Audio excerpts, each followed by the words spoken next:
Welcome in to the Hey, it's Enrico Palazzo Fantasy Baseball Podcast. We are live today, live streaming the show. We thought we would consider trying that because we used to do it last summer when we were doing those, what were those things called, Deary? The quick hitters or the quickies, baseball morning quickie, baseball morning quickie that we would do like 15 minutes in the morning. Yeah, we tried that a few times and then it just disappeared. But hey, we're back. We're here. But if you're listening to the podcast, welcome in. It's a pleasure to have you aboard. I'm Michael Govier at MJ Govier on Twitter. Palazzo Podcast, 2 L's, 2 Z's on Twitter. Palazzo Podcast at protonmail.com. Deary is back for this show, and he's excited because we have a guest again. We are just giving you guys top-notch guests nonstop. Everybody has a different opinion and different viewpoints in fantasy baseball. But the point is to get as much information and knowledge to you so you can make your own informed opinion. And, that's what we really believe in here. We believe in as much knowledge, which to some might be like, it's a little bit overwhelming, but who cares? Take what you want and leave the rest. So it is my very distinct pleasure to have on the one, the only, Ryan Bloomfield. Ryan, welcome to the show. My God, that's an intro. I love that. How's it going, guys? Good, man. It's great to have you aboard. You're a big deal in fantasy baseball. People respect you, and you're well known for your Bloom boards, and you work at Baseball HQ. So you have a lot of reputational status. Is that a thing? People respect what you have to say because you also know what you're talking about, and it's based in hardcore data. I think the status is also more just the hair too. So like you guys may be regretting going live streaming and starting with me, the hair for audio only, but we'll see if it drives away your base. I was going to say something and be like, is Cosmo Kramer on this episode today? Because I did not know he had the baseball knowledge that Ryan Bloomfield has. It's a pure COVID cut. It was early March when I last had it chopped, and really here we are 10 months later. Holy cow, that is an impressive fro. I love it. I wasn't even expecting it. I haven't seen a picture of you in a minute, so I didn't even know. I did stalk your Twitter and tried to investigate on what you were all about, but I missed the hair. I can't believe it. I feel like an idiot. Can't miss it. Now I'm absorbing. I'm taking it in. We love it. We're excited to have you aboard today, man. We're going to talk about some ADP conundrums because they just continue to hit us. It's draft season. I don't care what anybody says. If I'm going to wait till March. No, the hardcore pros, what I'm learning, people who know what they're doing, they're drafting now. And they already started drafting, maybe even back in like November. I mean, it's hardcore people who play high stakes and play in a ton of leagues that know what they're doing. So I respect those types of people. And we're going to give you as much information and knowledge as we can related to ADP scenarios. We'll also talk about some of the hot stove action that's going on and the fantasy fallout from that. We'll take a look at Enrico's Inquisition, and we'll go beyond baseball and see what Ryan's really about. Beyond the hair, the Ryan Bloomfield story. We'll see what's happening there. And, of course, we'll do your tweets and emails and a little bit of Shine to Ride the Pine, which we can take a look at the end of the season to see how Ryan's predictions come true. We usually give a set of projections. We pick at random. I think last show we picked Ariel Cohen's. We used ATC, and another show I've used Steve Paulo. So it just depends on the projection system. But in the end, Ryan, you will have to decide if a certain number is going to go over or under. ATC is pretty good. So we'll see. Competition's tough. It is tough. It's good. It's good to do it, and then also, especially in this industry, be accountable for your preseason picks after the season, because we love to, say everything we got right, but you learn more from the stuff that feel like a total idiot in the end. Exactly. Yep. Yeah, there's no doubt about that. You have these moments and you think you know everything, and then sometimes you get slapped in the face with reality. It says, hey, you didn't know shit, Jack. And that happens. So I understand what you're saying, especially as a rookie last year. I learned a lot of harsh lessons, and I was in too many leagues, and I made predictions that were not always true, but I was right about Dylan Bundy. So I always will, as Deary always backs me up on the Bundy support for last year. But Ryan, for those that don't know you, and I don't know if people that listen to our show know you or not. So tell them what you're doing and where they can find you and share your knowledge with them.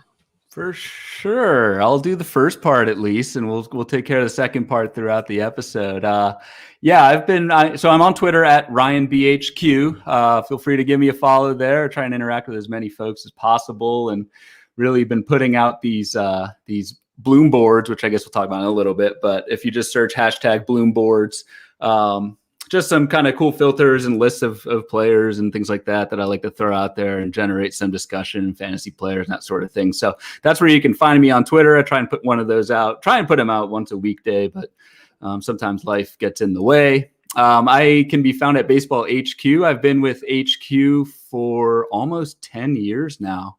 Wow. I was thinking about that earlier. Yes, I got the email from Ron Chandler, who's the founder of Baseball HQ and one of the fantasy baseball pioneers. Got my offer letter, acceptance letter, whatever from him back in 2011, and I've just kept working my way up kind of the ranks through then. So I've been around for a little while. I'm now I do a weekly column there, a speculator column, looking at kind of like 20% plays, kind of the bold prediction type of deal. Write that weekly. Social media director for the site. So I run all the social accounts, and you can find me pre-COVID at First Pitch Arizona and conferences and things like that. Those are the fun stuff, because you get to meet everybody in the industry, and it's a lot of fun. So, yeah, long-winded answer, but find me at RyanBHQ and my work at baseballhq.com. Beautiful. Yeah, I've heard a lot about First Pitch and the experiences people have there, because they get to connect one-on-one and really get to know somebody a lot more, because you're in person and you're watching games, and you're getting, like, Arizona Fall League is another thing too, where people meet up and hang out. And I would love to be a part of those experiences, and hopefully probably 2022, that'll be the time when I'll finally hopefully get a chance to go out there and even like main events for NFBC and big money contests. Maybe I'll be playing in those in 2022. So there's so many cool and like open, people are generally open from what I've heard about PitchCon and First Pitch, and everything that anybody creates in fantasy baseball community generally is a positive experience for newcomers and welcomes people with basically open arms. Yeah, no, for sure. And like, I know everyone loves to like bag on Twitter and say it's a waste of time, it's a cesspool, all that stuff. And, you know, parts of it can be, but like, how dare you? How dare you? Is fantastic. Like, I love going on there, and just everyone's so nice. And then you meet a lot of these folks just over the years in person, either like you said at First Pitch or NFBC type things. And just, yeah, really good people willing to help new folks in the industry, share knowledge. Like it's a pretty, and you think about it too, like we're all kind of, I mean, think about it, like we're all kind of competitors, but we still just get together, hang out, have fun, talk baseball. And it's just an awesome community. So it's a huge draw for anyone new to the community. It's great. We're just huge baseball nerds in the end. Exactly. That's essentially all we are. And you can tell that at the First Pitch conference. You see a bunch of like really, you know, really, myself included, big baseball nerds going out there and just taking in conferences and then going out to the games. And it's awesome. Hope to get back to that. I also feel COVID has upped the level of the amount of pods that are out there and the amount of people that are just flying up and down on social media, especially Twitter. But to Ryan's point, I love the community. It's amazing the people that reach out to you and get you on their pod. I mean, we're jam packed with 6 pods this week, Mike? Oh yeah. Well, you know, nice. I'm trying to get to know as many people as I can, and there's so many people out there like yourself, Ryan, and I want to ask them questions. And if they're willing to come on, then I'm going to do it. I don't care. I mean, I put in my 2 weeks notice at my job, so I'll be done Monday, so I can just dedicate all my time to this. Congratulations. You know, it was more than just like wanting to do this. It was also COVID fears, and, you know, I would be exposed. It wasn't a job. I was working at home. So that was part of it as well. But I also said, hey, screw it, man. Let's go for it. Let's go for the gold here. There's so many people I can talk to, and I want to get them all in before season starts. And if that's a bad thing, or if it's like overbooking, then I guess I'm in trouble. But hey, if people are willing to do it, I'm going to do it too. Full support from your co-host here. Woohoo! Yay! All right. Well, Ryan, why don't we get into... Oh, I got to do this real quick. Shout outs. Yeah. So I want to get some shout outs to some people that have been very friendly to the podcast. We want to thank you for, giving us your time and energy. And we try to create a little community within this show here. So thanks to Russell Withers at Armchair Roto. He recommended rating all your favorite pods. And last night I rated like 8 pods. I sat down and went on Apple Podcasts, wrote out reviews and rated 5-star reviews for many different podcasts, including SP Streamer and Open Bar Pod. There was others too. So thanks, Russell, for thinking of that idea. And also, again, thanks to Yancey Eaton for getting me in on the NFBC 50, which I never get in. People put the invites out, and I never get in them because they get filled up so fast. Somebody puts an invite on Twitter, poof, it's gone. So I'm glad that we were able to connect on that. Thank you, Yancey. Yancey's everyone's best friend in the fantasy community. That guy is awesome. Yeah, I'm not like special, like he likes me because he loves everyone and he really does make everyone feel included. And I can't wait. That'd be another guy I'd love to meet in person. Like he seems so full of life and we share music together. Pretty cool. Yancey, you the man. We love you. Woohoo. Not surprising. All right, so that's it. That's for shout outs. Why don't we get into some leading off?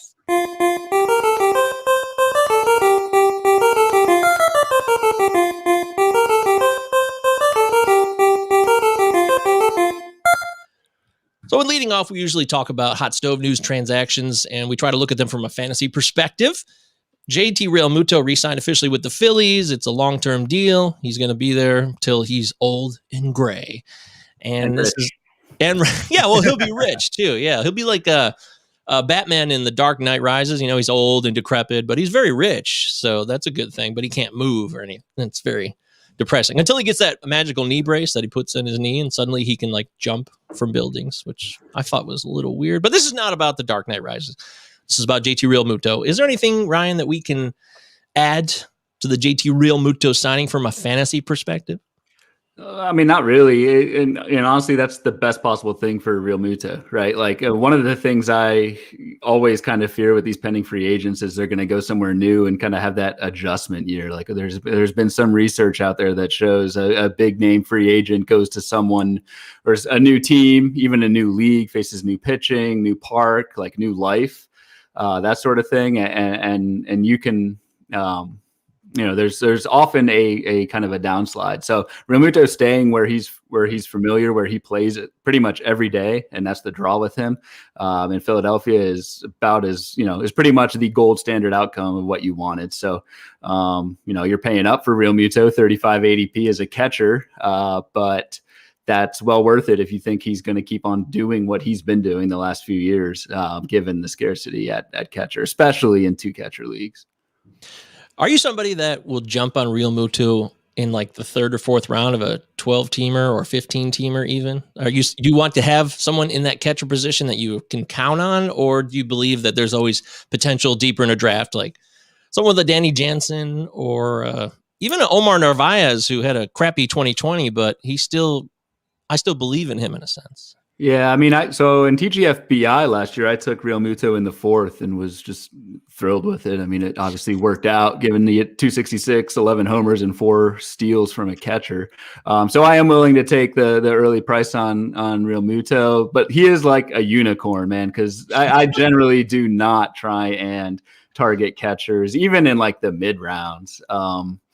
It's just such a position where you just get dinged up so often. You have regular off days. Again, Realmuto is just that unicorn who like pretty much, racks up over 500 at bats almost every year and puts up like $20 in raw 5x5 value. And that's before you even adjust for catchers. So Realmuto, yes, but other expensive catchers, like I know like a Sal Perez, I think is number 2 in the ADP. He's up there. That I think that's a little bit too much for me. With catchers, I try and, especially like in a weekly league, I'll probably just take one starter and then stream the second guy, depending on matchups and park and whatnot for that week. So generally, no, I'm not, one to kind of go in on even like a mid-tier catcher.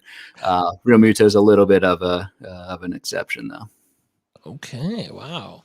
Realmuto is somebody that I think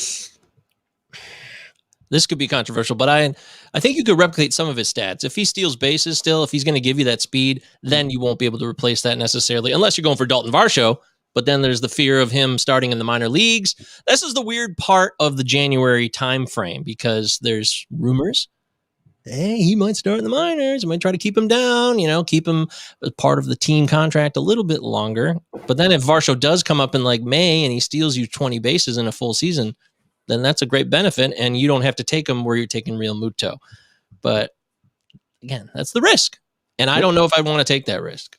Yep. I mean, Varsho hit 188 last year in 100 at bats. I mean, you're paying the downside is he is a minor league player this year, right? He just doesn't have the minor league track record, and some of the contact and strikeout skills, weren't that great last year. But like you just said, the flip side, I mean, getting those bags from someone 8 rounds later than Real Muto, I can see the draw, but I'm not one to take Varsho where he's going, like a 160 ADP. It's just it's too much risk, more just position wise and track record wise.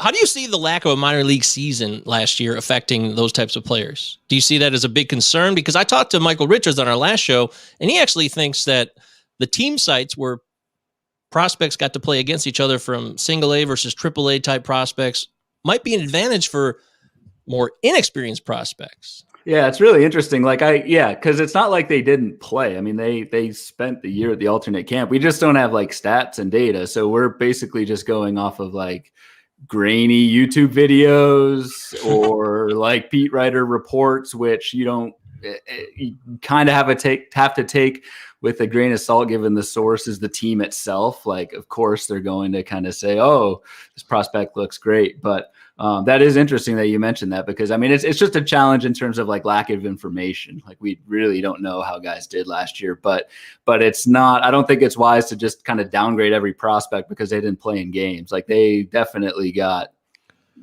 action and development time last year if they spent it at the alternate site. I'm more worried about the guys who and this is really not for redraft, because really anyone close to fantasy relevance for 2021 spent time at an alternate site. I'm more worried about the low minors guys, or the guys who did not spend time at the alternate site last year. What did they do? It's impossible to tell. And they didn't get that development time in there. So I'm a little bit more worried about those guys, but there's not too many, for redraft wise that fall into that boat. Well, that's what's so interesting about what Michael said, though, because he said it was an advantage for the type of players that you'd be concerned about. And he knows prospects pretty well. I mean, I'm not saying he's the master of all that we survey, but I was impressed with his knowledge on prospects. He does his homework. So in the end, the proof will be in the pudding when the season goes live, and that's when we'll find out. Well, you're listening to the Plazo Podcast, 2 L's, 2 Z's on Twitter, Plazo Podcast at protonmail.com, and we're live streaming the show as well. If you want to ask Ryan a question or any of us a question, you can comment it right here on the screen, and we will read it live in real time. Truth be told. All right, some other transactions, hot stove news that I wanted to cover. Marcus Semien to Toronto. Do we see Marcus Semien moving to third base or second base? Or is Bichette going to be thrown out of the shortstop situation here? I don't think they want to mess with Bichette. I mean, they've got a long-term stake in Bichette, whereas Semien's a 1-year deal. So I think Semien going over to second, maybe third is probably what's going to happen. Toronto, man, we talk about Twitter chatter and that sort of thing. Everybody has their own opinion on not only who's going to start, there's so many bodies in that lineup, but what the batting order is going to be. And that was before they signed Semien. So now you throw Semien on top of there. You got to wonder what a Kevin Biggio is going to do. And then obviously the big wild card is Vlad going to actually stick at third, or is this news that he's lost weight? Is it just noise and that didn't actually help him at third base and he'll be over at first? That's ultimately what I think will happen with Semien being second, third, which for Semien could be, pretty good because he goes to a good lineup. And he's going to pick up that in-season multi-eligibility. He qualifies at shortstop, obviously, because that's where he played last year. And then depending on your league, it may not take very many games for Semien to pop up at second or third, depending on where Toronto puts him. So I think it's a great move for Semien, who had a pretty bad year in 2020 off of a great 2019. He's probably somewhere in between those 2 years, but yeah, great landing spot and a great lineup. Don't know where he'll play yet, but in terms of Canada, Buffalo, Florida, but But I like the move for Semien. It's going to help with the counting stats and the multi-position eligibility, and those things are both super important when building your lineup, especially at his price. You got to really love what the Blue Jays have been able to do with their pickups here in the offseason. They are spending money, and most of what I'm seeing right now is that Simeon's probably going to get most of the action at second. Biggio will be a little bit at third and maybe kind of, platoon him in the outfield. Looks like Randall Grichuk might be the odd guy out. It seems like he'll still probably get some at-bats. But looking at that lineup now, I mean, does Semien bat second? Does he bat more towards the back end of the lineup, sixth or seventh? And maybe Kevin Biggio moves up? Does Lourdes Gurriel move down? It's a wacky lineup, but there's power everywhere. I mean, we talked about a couple of weeks ago that there could be 8 guys in this order that hits 20 home runs. You just added another guy in Marcus Semien that'll probably hit 20, 21 home runs as well. So this is a really formidable lineup. I'm not the biggest Semien fan just because of his inconsistency, but I mean, if he's going to bat second in this lineup, possibly, like, that's going to give you some really good value. Obviously, batting average isn't really going to be there, but 20 home runs, he could be looking at 85 to 90 runs if he bats near the top of that lineup. But God, you got to love what the Blue Jays are doing. What about the knee injury, though, and the knee concern? Is that a one-year fluke for Bichette? I mean, what if that thing lingers? That's my concern about shortstop, and that would be the only thing I would keep an eye on to say, hey, well, maybe he's not built for shortstop, and they'd like to take him at a less stressful position. And I know it's a one-year deal, like you said, with Semien. That makes total sense, but that's my only thought, and I don't have any proof to support that right now, but I am thinking about that. Yeah, I'm not super concerned. Like, they brought him back in September. If there was any like lingering, if Toronto's training staff was worried about any lingering issues, I don't think they would have rushed him back last year. I think there's just too much at stake. So I'll trust, and maybe this is bad advice, but I'll trust a training staff at their word. And I think Bichette will be fine. Okay. Well, it gives you really, really good flexibility. The fact that you have 3 or 4 guys that can play all over the infield, which really, really helps. And then you got a glutton of guys in the outfield as well. So we just got a live response there. You know, Grichuk still there. I mean, he could be the 7th guy in the lineup, but you have lots of options out there. So if, Bichette has any type of knee injury or any type of concerns, they can sit him down for a few days, DH him, have Semien move anywhere in the infield. It's a great, great luxury to have.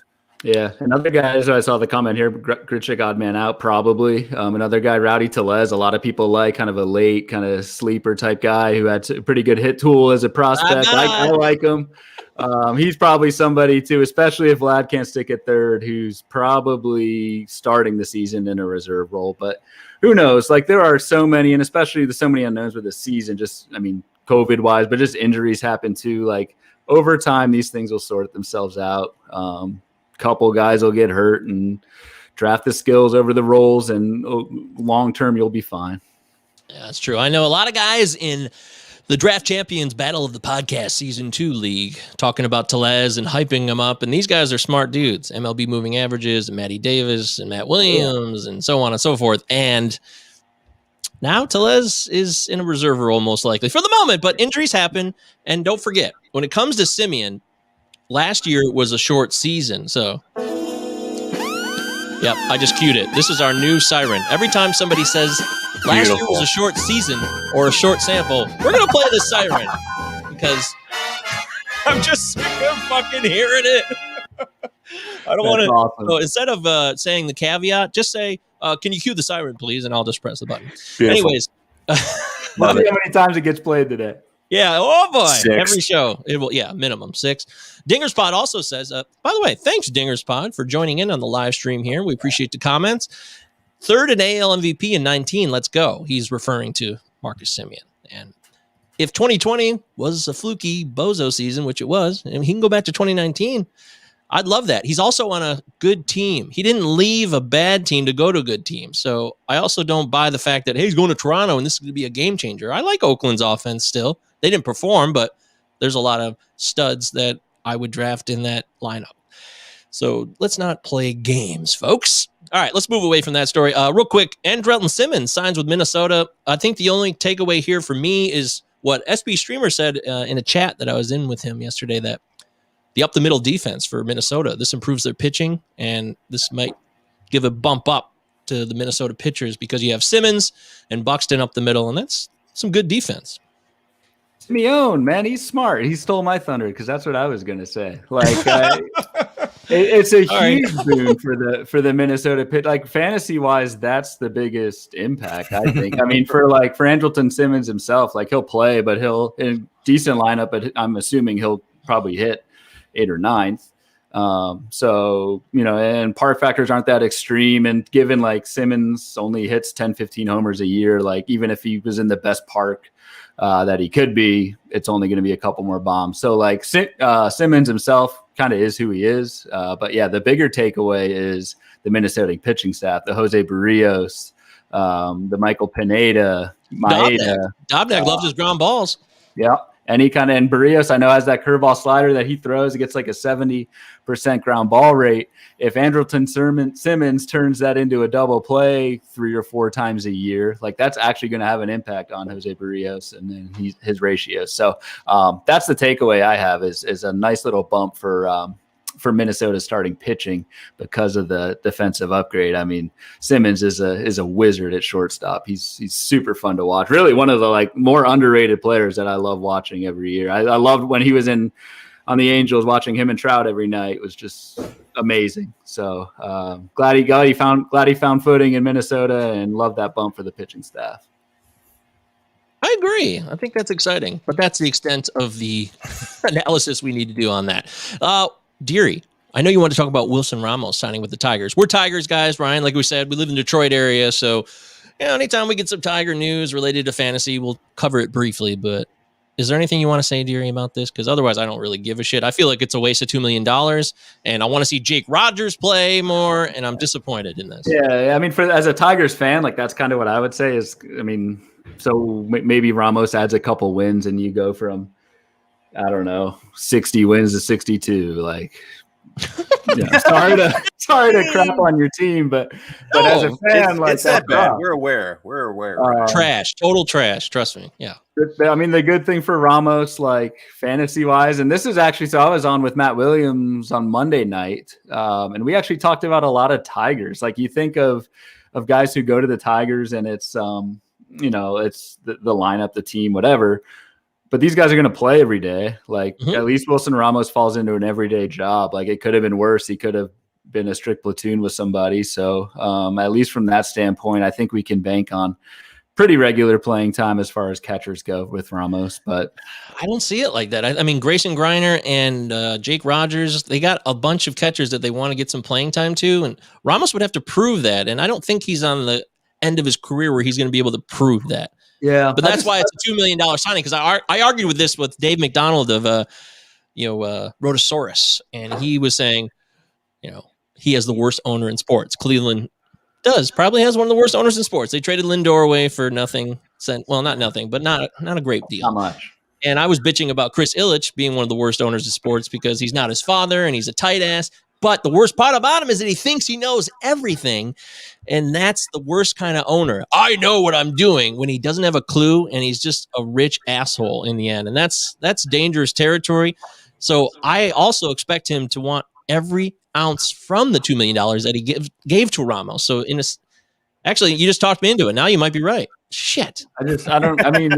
It's just, if they want to give, and I think I agree. Like they should give Grenier some playing time and see what they have. Yeah. But like, if they wanted to do that, why would they sign Ramos? It's just weird. I think it's a stopgap for a year. Grayson Griner's not your catcher of the future. I don't even know if Jake Rogers is your catcher of the future. The catcher of your future. Can we find out? Well, right. I mean, he came up 2 years ago. He looked awful. Obviously, an amazing defensive catcher. A lot to be desired still offensively, but the catcher of the future is Dylan Dingler, who was drafted last year out of Ohio State, but it's going to take him at least 2 years before we see him. In terms of fantasy and with Ramos, I mean, I don't know. I'd like to know what AJ Hinch wants to do with his catchers, if they're going to split time between Griner and Ramos. I don't think you're going to really be able to get much from Ramos fantasy wise. He's probably going to bet near the end of a really poor lineup. But yeah, I'm really interested to see kind of what the direction is with the catchers this year, and I'm really interested to see what happens with Dylan Dingler, Is it Diggler or Dingler? I think it's Dingler. I think it's Dirk Diggler from Boogie Nights. We needed to start calling him Dirk Diggler because that's This could be phrasing. This could be phrasing at this point. Yeah, so it's him and also Jake Rogers that you really need to focus on in the minor leagues for any future for the Tigers. But in terms of fantasy, you're not getting anything from a Tigers catcher this year, even though you can get Ramos probably 600 ADP or so. All right. Well, hey, that's enough on the Wilson Ramos signing. More than we probably should have spent on it. But hey, we're local Detroiters. It happens. All right, that's moving forward on the Hey, it's Enrico Palazzo Fantasy Baseball podcast. It's now time for Enrico's Inquisition. This is where we do stupid-ass, silly scenarios, this or that. We're going to get to know Ryan beyond baseball in the fantasy realm. Ryan, you prepared for this? You think you're ready to roll? What do you say about this? I'm cautiously ready to go. We'll see where this goes. I don't know. All right. Well, hey, don't forget. I have no secrets to hide, though. So let's good. Well, the more open you are, the better off the segment will be. So let's hit it. Bryce Harper or Lenny Dykstra? Bryce Harper. Oceans or lakes? Which do you prefer? Lakes. Oceans terrify me. Van Halen or Van Hagar? Oh, Van Halen. Not a contest. WW84, the movie, or Trevor Bauer? Trevor Bauer has more positive things going for him. He is a good pitcher. Nelly, get ready for some doozies, because it's time for everybody's favorite part of the show, Enrico's Inquisition. There it is. All right, that's our little intro into our Inquisition, and we're going to talk to Ryan about all kinds of goofy stuff. We'll find out the truth. We do know that you're a Bills fan, right? Is that fair to say? I grew up a Bills fan and sucker for punishment. Actually went to Super Bowl 27. Wow. The Leon Lett, Don Beebe game, if you remember that, 52-17. I was living out in California at the time. So yes, I was at that game and have been kind of gotten away from the NFL a little bit in recent years. When I went to college, college football kind of took over for me, and I'm a huge college football fan. But yeah, NFL wise, it is the Bills, and they had an awesome year. Josh Allen, the growth that he had was great. So yeah, I am a long suffering Bills fan for sure. Are all your foldable tables still alive in your house? It's funny. One of my cousin's husband is one of the like, he's legit part of the the Bills Mafia, season ticket holder forever, and actually he wasn't the guy jumping through the table, but was in that crew egging him on in one of those first like viral videos that went live. This was probably like 5 or 6 years ago when they really got famous for it. But yeah, like. Yeah, and it's funny, like in the Bills playoff run, we had a kind of a group family text going, and before every game, we'd all take a video of us taking a shot before the game and saying, "Let's go Bills," and it worked until this week. So, well, I hope you weren't related to the guy who dropped his baby through the table. Remember that video? That's not the best example of the Bills Mafia there. Yeah, there was a gender reveal related to the Bills, right? As a dad of a toddler, I did cringe a little bit at that one. Yeah. Oh, by the way, somebody's checking in about the Hokies. Yes. You went to Virginia Tech. Yep. Virginia Tech went there 2003 to 2008. So it took 5 years to get through it, but I eventually did. And yeah, big Hokie football fan. I before COVID at least I'm up in Oregon now, but try to go to a game every year just to see old friends and tailgate and have fun. So yeah, big time Hokie fan. I was at the, Chris, you'll like this, with the Michigan poster behind you. I was at the Ohio State Virginia Tech game when Virginia Tech beat Ohio State in the horseshoe. So that was 2014-ish. Yeah, it was the year. I think it was 14. It was the year Ohio State won the national title. That was the first year of the playoff. Yeah, that's right. Yeah. So, but yeah, I was at that game. 105,000 people, and it was a great time. That was a stunning victory. Yeah, I mean, we haven't beaten the Buckeyes in basically the last half of my life, so it's been pretty sad up here in Ann Arbor. Sorry. But let's please get off college football. Yeah, it's really just disappointing because Michigan football is a big part of our lives, and now It's all gone. We first got into the podcast industry through college football. We did a college football podcast in the fall of 2019. That's what started it for us. Really? Huh. Yes. It was called The Sharp Idiots, and we just did college football every week. It was great. We'd break down Big Ten focus and kind of expand from there because we're Big Ten people. And with the way Michigan's gone, Michigan football has gone straight to hell. And in fact, Virginia Tech football is not such a party either. We're with you. We are not looking good right now. So we're all living in the past. Our programs are living in the past right now. He's through thick and thin. You stick with it. Yeah, that's. I've always had a difficult time trying not to be such a psycho loyalist to anything because they don't give a shit about me. But I also enjoy the programs or teams, and it's tough for me to walk this fine line. It's always been a challenge for me. Yeah, but I get what you're saying. It's nothing. It's all stuff out of your control, and even like fantasy. Like I enjoy the stuff I can control, putting out content, writing, tweeting, stuff like that.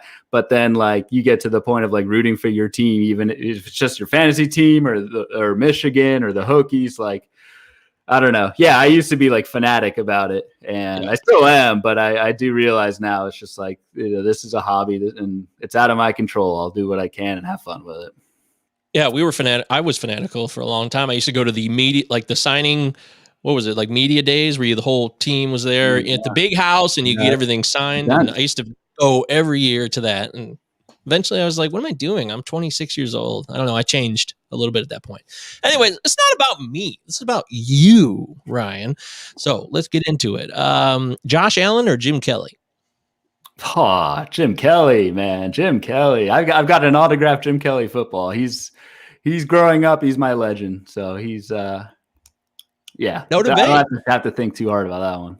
Oh, okay. I thought Josh Allen was growing on the Bills people, but Jim Kelly has such a legacy, even though you didn't win a Super Bowl, 4 Super Bowl appearances, and he's been through cancer so many times. It's it seems like a guy that you would root for. Ambassador for the city. So is Josh Allen. But yeah, let's give Josh Allen kind of 10 more years, and then he can get to Kelly status. At least you got 2 quarterbacks to choose from in your lifetime. We don't have any. The Detroit Lions, Rodney Peete, Eric Kramer, Matt Stafford was Joey Harrington. Joey Harrington. Andre Ware. Don't forget Andre Ware, Ryan. I got to tell you, that's interesting to hear you say that. Just if somebody could tell Josh Allen not to drop back like 30 yards when he panics in the playoffs, he does that a lot. He's got to throw the ball away a little bit more. I would just throw that little piece of it. He's getting better at it. Still has his moments. He does. Michael Vick or Jim Druckenmiller? Oh, nice pull with Druck. Man, I don't know, not too many people know him. I got to go Michael Vick. I mean, he made Virginia Tech he really elevated not only just the football team, but the whole school. And for a college player to do that, especially him as a freshman to go to the national championship game, they had a great defense in '99. But for one player, a freshman, to do that, you barely see that in college football. Like Manziel is maybe the closest that I can think of a quarterback who's just like a one-man show. So I'll go Vic. Obviously some, things post-college, Scott Mitchell, some things post-college with the dog and, the dog fighting and some pretty despicable stuff there. But as a college quarterback, there's no doubting what he was, man. Yeah, he was a hell of a player. I remember he was my favorite player by far. Especially in '99 at Va Tech when they lost to Florida State in 2000. Just everything he did was very exciting. And the dog fighting thing broke a lot of hearts. It really did. But I also believe in redemptions and forgiving people. And he's really tried to change his life from that experience. So I'm not somebody who condemns people forever. And I know there's animal people out there who are going to be pissed at me. I probably shouldn't even say anything because they're just going to condemn me forever. But I've been given myself second chances. And I believe that those matter. So, by the way, coaching-ish, our buddy Doug from the SB Streamer podcast said, Scott Mitchell, thanks, Doug. Thank you very much. And Doug, by the way, is one of the best hosts in the business, and nobody does an intro like Doug. Even I've done some great intros, but Doug, you take the cake, my friend. Yeah. All right, continuing forward, this is one I always like to ask. Sliders or curveballs? Give me a curve. Give me the 12-6. Oh, I love the 12-6. You look at I love like a Nola curve or like trying to think of some of like my favorite curveballs. Well, Barrios curveball. I like Barrios. Yeah, Barrios curve is good. It's just like, I don't know. Everyone has a slider now. It's kind of, I don't know. Charlie Morton changed his career with the curveball usage, right? Yeah. I love a good 12-6. I mean, I can't believe I didn't think of this, but like the Kershaw curve is just, I mean, that is art. Like that is just, it's just beautiful. So give me the curve over slider. I thought Verlander's curve is always underrated. Mm-hmm. You know, obviously we're Detroit people, but it is a great pitch. Oh, there was a lot of late action on his. That's why his was so good. He didn't need a slider because his would just drop right at the end. Yeah, and I know he kind of got away from it with Houston, but yeah, in the heyday with Detroit, like, God, that curve was fantastic. Paper or plastic? I go. So in Oregon, plastic is illegal, so I gotta go paper. Yeah, they banned plastic bag. I mean, Oregon's very progressive state, and they banned plastic bags like 2 years ago. So I'll go paper. I'll support the local timber industry here and do paper. I do usually bring my bags though with me and stock up, but I'll go. Damn. Dude, that is fantastic. I didn't know they did that. I mean, I'd heard about the decriminalizing all drugs thing last year, but wow, plastic is outlawed. That's impressive. Oregon, kudos to you guys. Would you prefer Matt Olson or Pete Alonso? Pete Alonso. And I was off of Pete Alonso last year. I thought he was way overvalued. I think he's got more raw power. I think and especially now, hitting in a better lineup, pretty good park, and similar batting average. So I'll go Pete Alonso. And the Baseball Forecaster, we actually, it's funny, both of those guys. So in the forecaster that HQ puts out every year, we actually both snapped 50 home run upside on both of those guys. There's only a handful of guys that can hit 50, and those are two of them. But if I put my money on Pete, on Polar Bear Pete. Shout out to my friend Carlos Marcano, who was on the pod on Monday. He was touting Matt Olson. He still believes that he can be the man, an MVP candidate possibly. He is very, very bullish on Matt Olson. So we'll see how that plays out. But Matt Olson, last time a MVP batted 240 in a year. Well, Matt Olson also hit 267 in a year. He can, I mean, it's happened. I'm not saying that's the norm, and maybe there's a middle ground there, like a 250 hitter, but you're right. The last MVP to hit 250, boy, I got nothing. Probably has never happened. I'd be pretty confident that that's never happened. I could be wrong, but yeah, I was going to say if Cecil Fielder hadn't been screwed when he should have won MVP back in the early 90s, he probably hit around 260, 250. Yeah, I mean, back-to-back years, Cecil Fielder has the first guy to hit 50 home runs since George Foster in 77 and 1990. And then in 91, he matches it with another 44 triple-digit RBIs. He's a stud. But Ricky Henderson and Cal Ripken stole the MVPs. Both years. Damn shame. All right. Sorry, Miguel Cabrera stole it back from Trout in 2012, so don't. Oh, well, it's a Triple Crown. It's overrated, of course. Aren't Triple Crowns overrated, Ryan?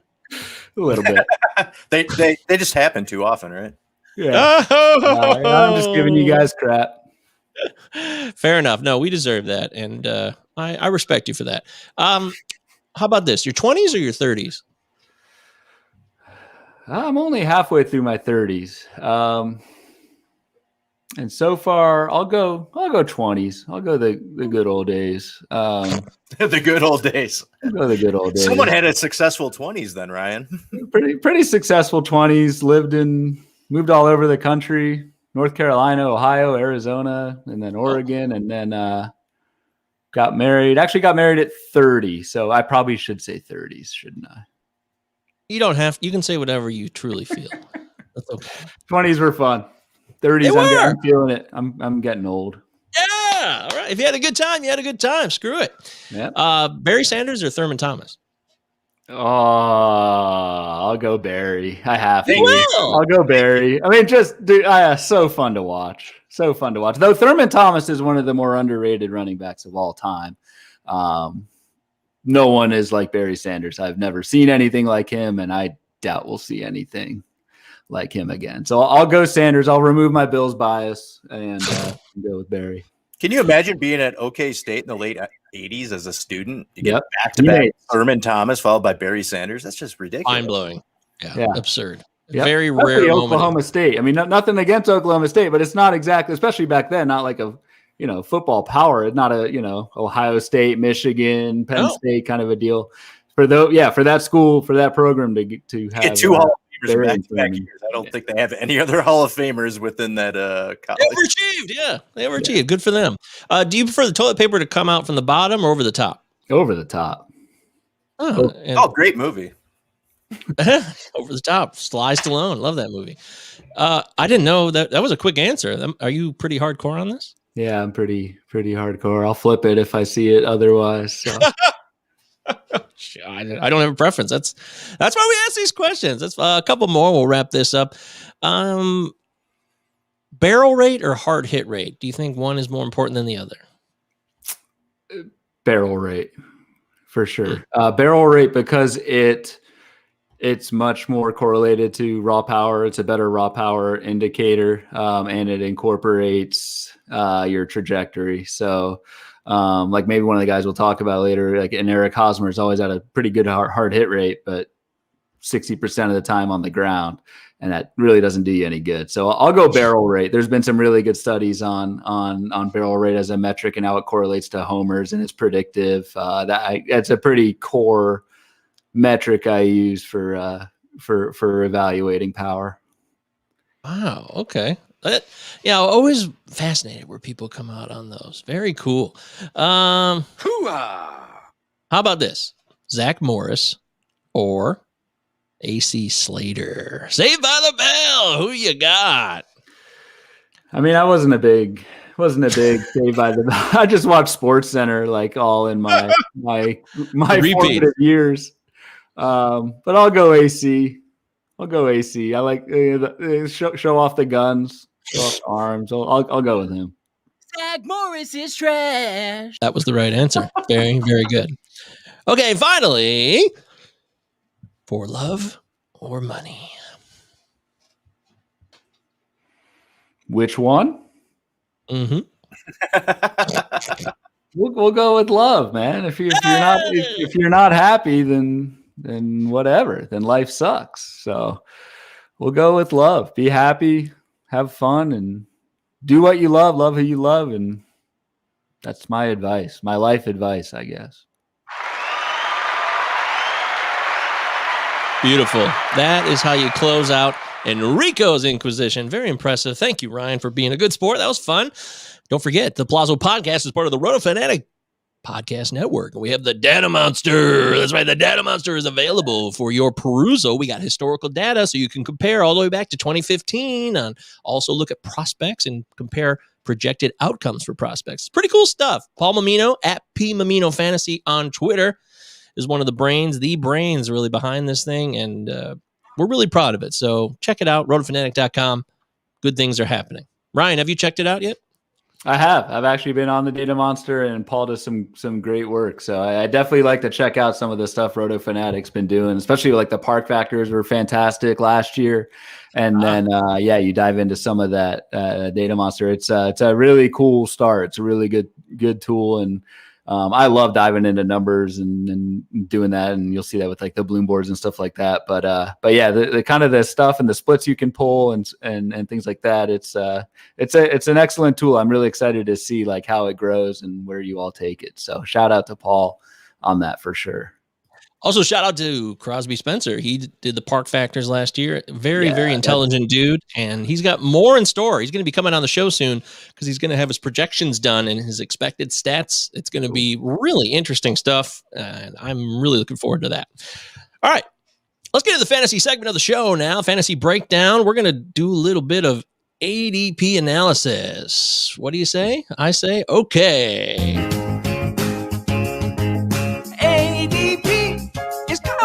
Top 30. Should I pitch out with Mondesi? Max Muncy? Should I wait on closers or draft Ryan Presley? Yeah, you never know. There's a lot of conundrums out there when it comes to ADP. So you got to do the best. All of life's questions in one sound bit. I like it. Yeah, I mean, you can just really break down life to its essence in 10 seconds or less. All right. So I have a couple here. I'm going to ask you a couple more too, but I really want to talk with you about Eric Hosmer because I saw your tweets about Eric Hosmer, and what I took from it is that you're a little bit suspect. You feel like 2020 would have shown more ground balls continuing to roll off his bat. Is that fair to say? So yeah, a couple of things with Hosmer. Yeah, I put that tweet out there, and just to kind of, I don't know, just to throw some more perspective on something, because I think a lot of times the industry in general tends to just focus on last year. And what I wanted to do with that tweet with Eric Hosmer, so if anyone hasn't seen it, I took his rolling ground ball rate for the last 5 years, like a 15-game rolling average for the last 5 years, and kind of highlighted the points where he has had similar spurts of ground ball rate than what we saw in 2020, because the kind of the narrative and what folks are talking about is, Hosmer lifted his launch angle and it's an approach change, and that's going to stick going forward. I'm making the point that, that could very well be true. And Hosmer actually has been quoted as saying, like, he's made a concerted effort to lift, and that's what he should be doing. So there is something to that. I'm just pointing out, like, we kind of just look at 2020 and arbitrary endpoints and said, oh, he had a 50% ground ball rate last year. He's had similar spurts of that ground ball rate in 2014, 15, 17, and 18, I think it was. And we just never notice it because it's either in the middle of a season or towards the end of the season. And we don't look at those stats kind of as they happen. And that's the case with like a lot of guys. I mean, these skills and stats fluctuate throughout a player's career. HQ, we did something real. Patrick Davitt for HQ, who does our podcast, did Derek Jeter's rolling batting average throughout his career. And Derek Jeter, one of the best batting average shortstops in recent memory. And even Jeter had prolonged spells where he was like a 250 hitter throughout his career. And it's just kind of like variant. So that's what I wanted to point out with the Hosmer tweet, is like to say, hey, he very well may have changed his launch angle and changed his approach to do that. There's also a decent probability that it's just random variance that we've actually seen from him before. So I was just throwing that out there. Boy, 132 ADP. By the way, all ADPs come from NFBC, and they're as of January 1. 132, and he's around Mike Moustakas, Dominic Smith, Ryan Mountcastle, and then it drops off farther from there. I thought last year Hosmer was a value. This year, now I'm starting to question that because of what you just said. And if that ball is not lifting, if I'm to believe that I'm going to get 30 home runs and 10 steals from him, am I crazy? 30 home runs, probably. I'd probably go like Really? 20, 25 with a pretty good amount of bags. The thing with Hosmer, actually, the price is okay. He's like the 15th first baseman going off the board. Great lineup. I mean, Padres are pretty stacked. So the counting stats, which we don't talk about enough, I think, in fantasy with runs and RBI, are going to be fine. And the thing with launch angle and that sort of thing, like Hosmer makes hard contact and he makes plenty of contact. So like, even if the ground ball rate kind of goes down a little bit, he doesn't get that power, that 30 home runs. What he might lack in that will actually help his batting average. So I think either way, like if you get the 30 home run version of Hosmer, I think the batting average is going to suffer a little bit just because fly balls aren't good for batting average. But either way, I think you're getting a pretty consistent performer in a great lineup with good contact skills and hard hit power. It's just, what's the trajectory going to be? So I think he's fine where he's going in ADP. I would take him ahead of like a Mountcastle and probably wouldn't think too hard about it. Oh, okay. So that's the scenario here. Hosmer versus Mountcastle. And I also throw in Dom Smith now because we're looking at Dom Smith.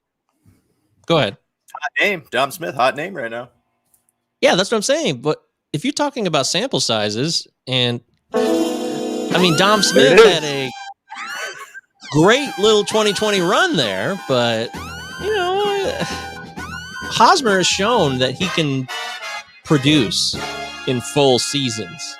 So don't we want to take a little more faith in that? Or is Dom Smith was so impressive in 2020? Was it that amazing that we got to be like, whoa, Dom Smith is better than Hosmer any day of the week, and I'm taking him all week long if there's a draft?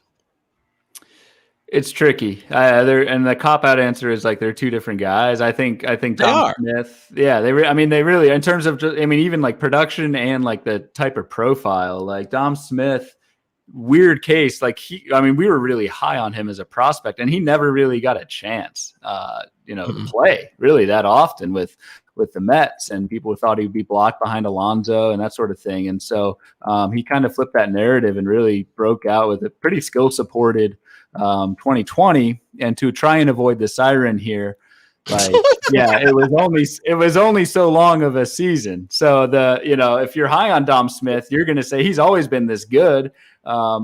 He's been a great prospect. He has the tools. He's just never been given the opportunity. He finally did last year, and look what happened. If you're taking the flip side of Dom Smith, you're saying 2020, 60 games, avoid the siren. So yeah, two different guys. Hosmer's the safer play. You wonder a little bit about playing time with Dom Smith, especially if the National League doesn't get a DH. So there's that as well.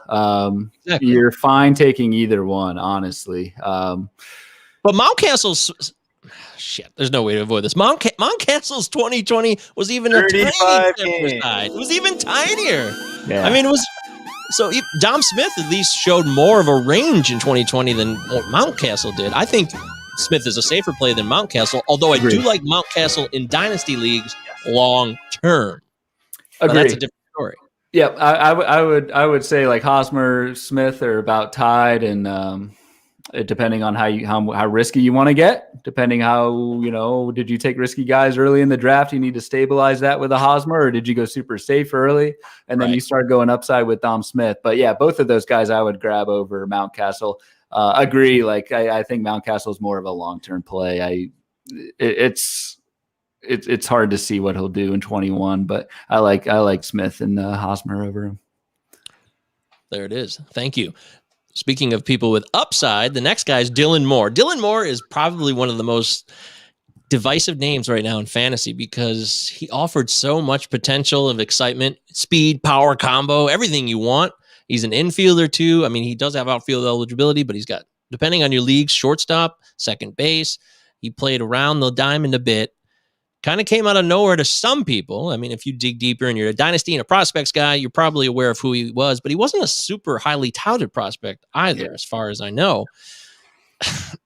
Dylan Moore or Jonathan VR. Now, I actually think this is not a crazy comparison because I find their skill sets to be somewhat similar. VR could maybe hit for a better average than Moore, but what's your take between these two? And I know VR doesn't have a team either, so maybe this is stupid, but he's going to sign somewhere. He's gonna sign somewhere. Is he going to sign with a team that's going to play him every day like the Marlins? That we don't know. Or is he going to be signed by, I don't know, the Dodgers, which everyone, great, but then where and when is he going to play? Because he's really not that great of a real life fantasy player. Just defensively, the walk rate, that sort of thing. Much better player in fantasy. I agree. Like Moore and VR have similar type profiles. VR just has that extra ceiling of being able to, snag 50 bags and really be a game changer. Like I don't see Dylan Moore. I think he's kind of capped at like a 20 stolen base, which is fine. So I think if VR signs with the team and plays, half the time, I'm taking Dylan Moore. If VR signs back with like a Miami and they just let him play every day and run, I'm taking VR. I think just probability wise, the chance that VR signs with somebody and they just let him play and run is probably pretty low. So I'm going to go Dylan Moore. I think the other thing with Dylan Moore is like, the position eligibility is just so important, especially, and I mentioned this earlier, like COVID's still lingering around, like guys are going to be out. Anyone who played fantasy last year, like you had times where you could literally not field a team because so many teams were out with, COVID and that sort of thing. And having a Dylan Moore who you could plug in anywhere is almost like having an extra roster spot or two. So I'm going to go Dylan Moore. Doesn't have the ceiling and the prospect pedigree and that sort of thing, but gets you pretty good 5-category production at probably 5 different positions. That's pretty rare. I streamed Dylan Moore last year, and he was an absolute stud for me.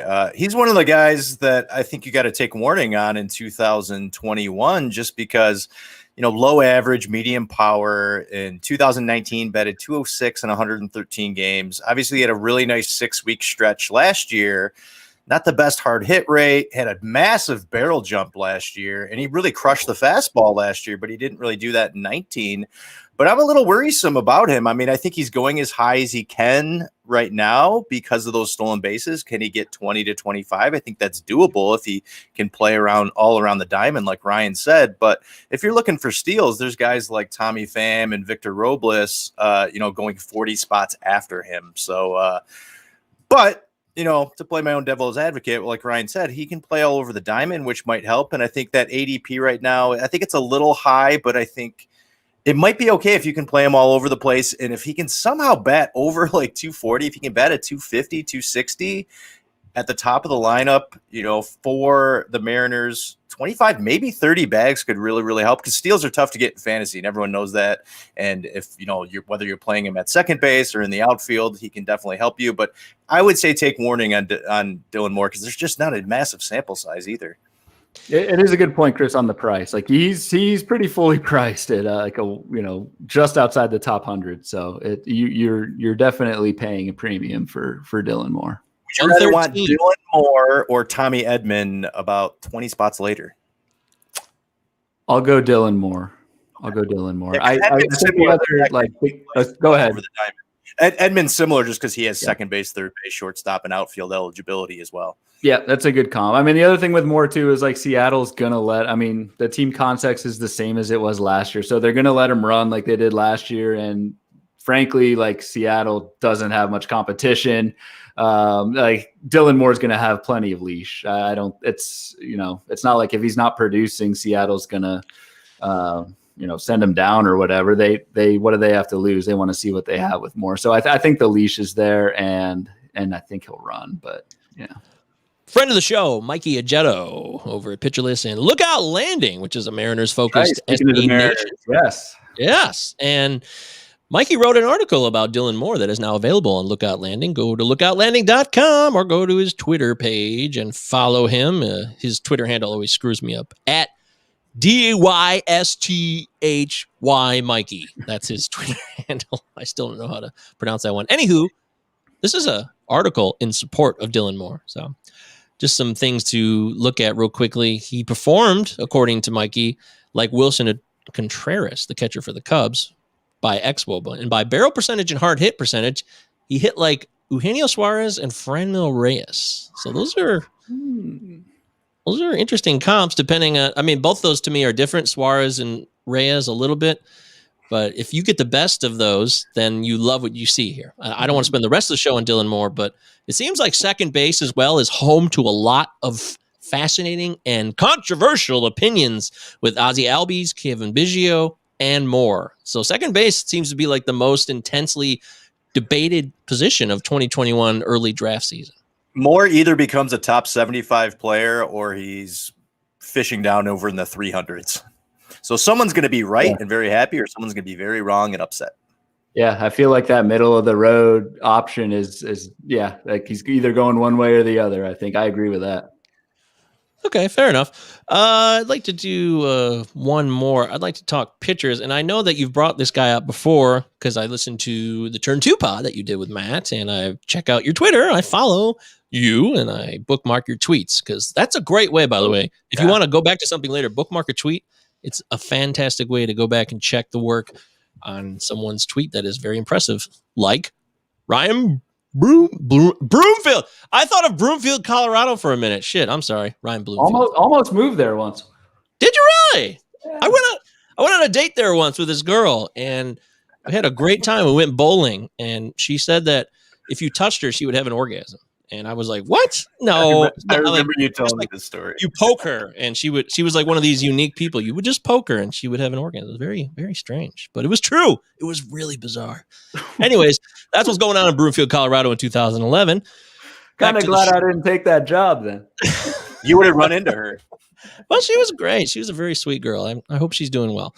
Anywho, so you brought up You have your bloom boards. We're going to talk more about your bloom boards in a second with your fantasy process. But Nathan Eovaldi is a player that stood out, and he's not that expensive at all right now. His ADP is down to like 230, 240-ish, 231 right now on NFBC. Would you rather have Nathan Eovaldi or Brady Singer?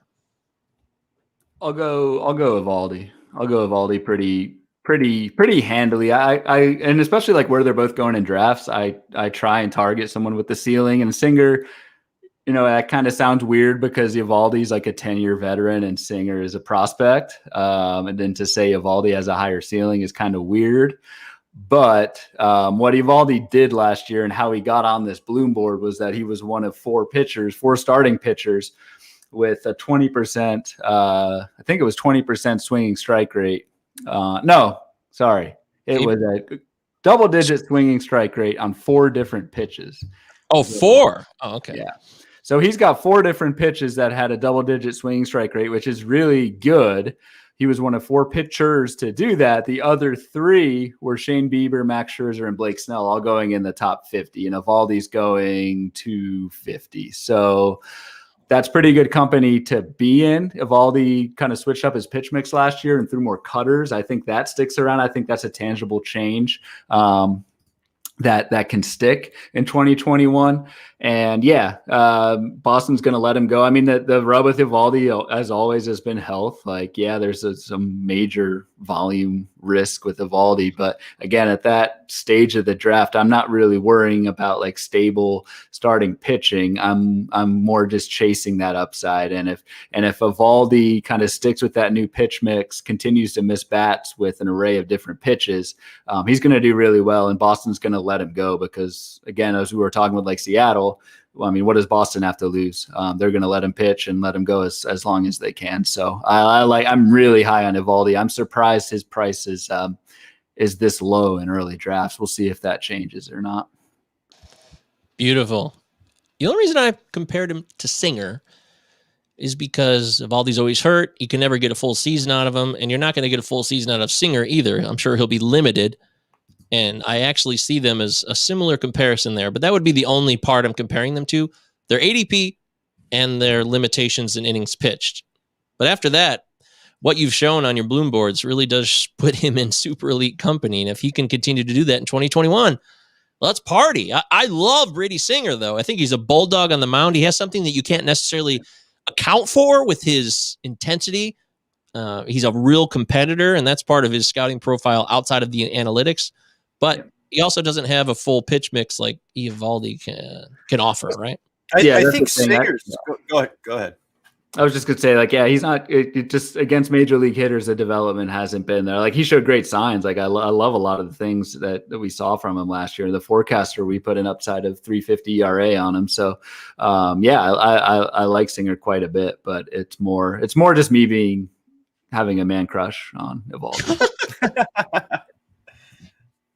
Well, I mean, you went into that deep dive about Evaldi. I mean, looking at the two pitchers together, I mean, Brady Singer's 24 years old. He's only pitched 64 innings in the majors, never even got to AAA with the shortened season last year.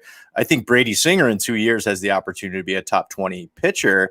And on the flip side, Nathan Eovaldi's going to be 31, by opening day. And sure, there's been health concerns the last few years, but he's that type of guy that is a late bloomer, 30, 31, starts to figure it out. Like Ryan said, he's got 4 pitches. So I think the more dependable guy is Eovaldi. And you're saying he's going what right now? 250, 260, Mike? He's 230 in NFBC right now since January 1. Yeah, and right now he's the number 1 in Boston with Sale out for a little bit. So I think there could be some really sneaky upside with Eovaldi. So I love that deep dive that Ryan did on his bloom boards. Well, there it is. That's a little bit of our... I mean, that's the point of doing these is you try and find these underlying stats, these things that make a list of like, I don't know, some guys that you would expect to be there. Like, guys who miss a bunch of bats with 4 pitches, like Shane Bieber, like, yeah, that makes sense. Like it kind of validates what you're doing. So you get some of those obvious guys, and you don't learn much from it, but then you get like your Nady Eovaldi, these guys, you're like, oh, that dude. And then you kind of take that deeper dive into, whatever and see if you want to make him a target or not. That dude. I loved how you put that. I need a drop that says something along those lines. I drafted that dude. Look who showed up in my Bloom boards. It's that dude. All right. Thank you. Cool. A little bit of ADP conundrums there. Now we're going to break down into fantasy process. So let's get out of the ADP world by playing the song one more time. ADP is Kyle Tucker, top 30. Should I pitch out with Mondesi, Max Muncy? Should I wait on closers or draft Ryan Presley? By the way, I did draft Ryan Presley in the Battle of the Podcasts season 2. I might regret that, but I did do it. I've done it, folks, and I cannot turn back because that draft is over. We're talking with Ryan Bloomfield, and you can follow him on Twitter. That's always a fun thing to do, right? Ryan BHQ, and we're going to talk about his fantasy process now. This is the Hey, it's Enrico Palazzo Fantasy Baseball Podcast, 2 L's, 2 Z's on Twitter. Give me 2. That's right. We always got 2 of those, and we're going to talk now about the process. I want to know how you look at fantasy, and you can give us as much or as little as you want because, you know, people pay for your content too. You're over at Baseball HQ, and people subscribe, and it's worth it too, by the way. This is actually one of the websites for my 2021 draft analysis that I decided to pay for this year, and it was a really smart move on my part. So thank you. Appreciate it. Yeah. I mean, the names associated, Ron Chandler, and I mean, I've learned so much about who he is now. And I didn't know much about him.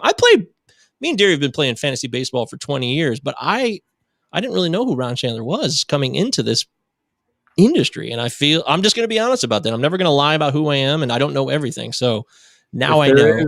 If there is, and not to get too far off, but and this is how I got into fantasy. If you've heard of or read the book Fantasyland, it's all about, it's a New York Times writer who had a guest invite to Tout Wars for one season. And he wrote an entire book about it. This was about maybe 15, 20 years ago now, Sam Walker.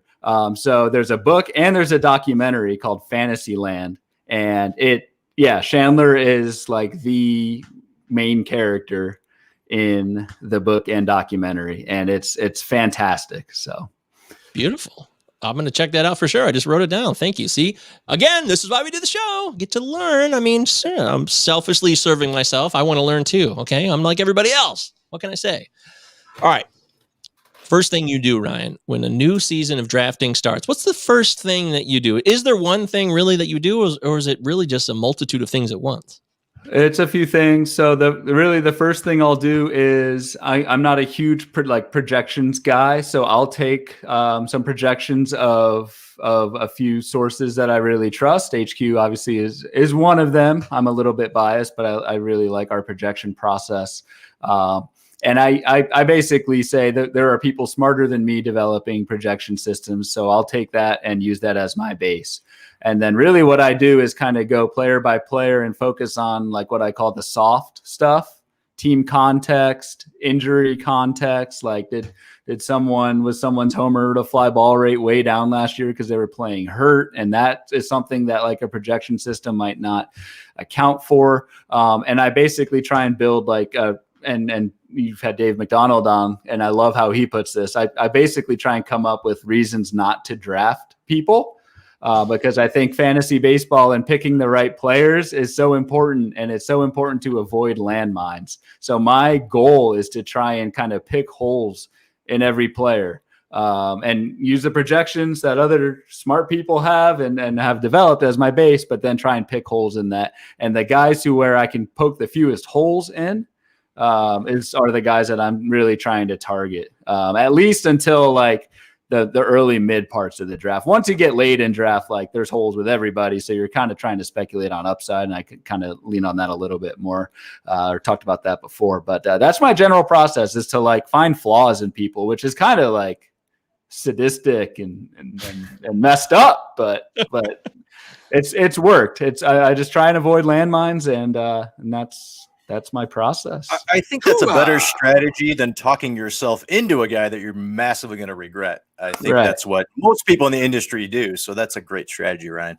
Yeah, that's what. And I try and there's so much content out there on like the first round, or should you take Tatis or Acuna or Betts as the first pick? Like, it's interesting. It's interesting content, but it's not really useful to me. So I actually start my process in like, I really feel like rounds 8 through 15 are where fantasy drafts are won. And where leagues are won, not exactly just your total end game and not your first few rounds where everybody's good. Focus on those middle rounds first. Those are the guys who all kind of start my deep dives and trying to poke holes into those guys. I think the mid game is where if you make some of those picks, like a Rafael Devers was like a 10th round pick 2 years ago and just crushed it. And if you got him, you were a league winner. So if you can nail those middle rounds, I think you're doing good. So that's where I try and start with my kind of going player by player. Wow. That's cool, man. I hadn't thought about it like that. People always say drafts are won late, but that is a new scenario. Plus, I also heard you say on Matt's Two Turn Pod, which is also part of the Roto Fanatic Podcast Network, the Turn 2 podcast featuring Matt Williams, that you're not going to look at every single player in a database because it's just too many names. It's too many people, right? And that's kind of how, yeah, exactly. Like, and we're all human. Like if I have 500 players to analyze, like I'm not going to, there are going to be some guys. And I think with Matt, we were talking about Evan Longoria, and it's like, I'm not going to spend any time analyzing Evan. Like, I think I know who he is and that sort of thing. So yeah, it's just as human nature, like we're not machines. Post hype sleeper, Evan Longoria, 37-year-old. You really, I mean, you can't hit every player the same. Like you just can't. There's just too many guys. And that's actually like how kind of the Bloom boards were spawned, I guess, is it's just another way to slice and dice the player pool. So like going back to our Evaldi example, if I'm going player by player, I might just pass over Evaldi or just think his name and say, injury risk. I'm not going to, whatever. But then you slice the data a little bit differently and you bring up like a list of these 5 guys. And I say, oh, that dude, that's someone, Evaldi, who like I wouldn't normally dive into. And now since he shows up on this list of guys with good whatevers, I'm going to take a deeper dive and go at it that way. So it's kind of like it's a little bit player by player, but that only gets you so far. And then you kind of you slice the data a little bit differently with these filters and these lists, and they bring up other names of guys who you might have, just glossed over. So how did Bloom boards come to fruition, and how does that help you when, analyzing fantasy? I did it really for, I've been doing it for a while, and really it's for my own content at Baseball HQ. Is I would just come up with different ways to, again, slice the player pool and come up with names. And then it was about I think it was 2 years ago where I had the intuition to make a hashtag and incorporate my last name in it and make it alliterative. Social media right there. Yeah, a little bit of marketing. I probably should have done that years before, but whatever. So yeah, I just kind of started that really as a way to if you just wanted to see all my stuff, you just click that hashtag and you can see everything. And since then it has grown to people look forward to it and they comment on guys and it just starts a conversation. And that's what I love about it. By the way, Dave McDonald's here, and he was really, really pleased to hear you mention his name right as he came on. How about that, Dave? Isn't that beautiful? Also, Dave loves your COVID hair. Who doesn't, except for my wife? Oh, damn it. It's always got to be a party pooper. Well, hey, look, we love your hair, and we love the fact that you've taken a chance and open your mind to us as well by sharing how you look at things in your process.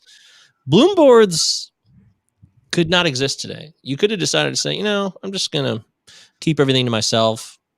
How do you balance that? Like what you want to share with the public and maybe what you want to keep to yourself? Is there anything that you keep to yourself? Honestly, not really. The only thing I would keep to myself is like a draft strategy that I may so I've got the labor mix draft coming up, which is one of the kind of the first industry drafts of the year in early February. I've got some ideas for how I want to attack the draft, and I'll probably keep that to myself. Mm-hmm. But in terms of player analysis and things and research and things I learned, I throw that all out there. I actually made a mention of this earlier. I put out an article on HQ this morning, and it got just 4 comments saying, this is awesome content. Thanks. This helps me out a lot. And I put this on Twitter and just say to me as an analyst, that is probably even better than being a successful fantasy player. Like I don't know, this sounds corny, but like I like putting out good content. It's a challenge to me to do it.